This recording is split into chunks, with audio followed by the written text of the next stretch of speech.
ইজ্জতের কদর যে নারীর নাই, সম্ভ্রমের কদর যে নারীর নাই, সতীত্বের কদর যে নারীর নাই, হায়া আর লজ্জার গুরুত্ব যে মেয়ের নারীর মধ্যে নাই, খোদার কসম আসমান ও জমিনের তার আর কিচ্ছু নেই।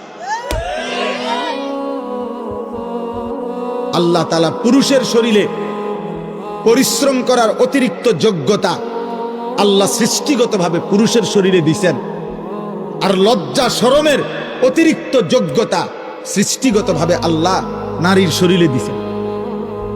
নারীকে আল্লাহ লজ্জা একটু বেশি দিয়ে সৃষ্টি করেছেন, পুরুষকে আল্লাহ পরিশ্রম করার যোগ্যতা একটু বেশি দিয়ে সৃষ্টি করেছেন। এজন্য পুরুষকে বলছেন বাহির সামলাও, নারীকে বলছেন ঘর সামলাও।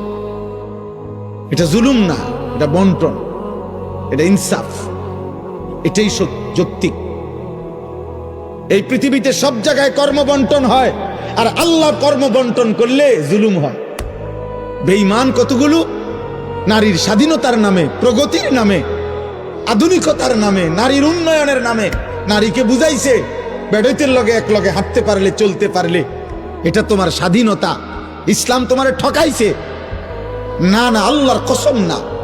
কর্ম যদি বন্টন করে, কাজ যদি ভাগ করে দেয়, এটা জুলুম নয়, এটা ইনসাফ।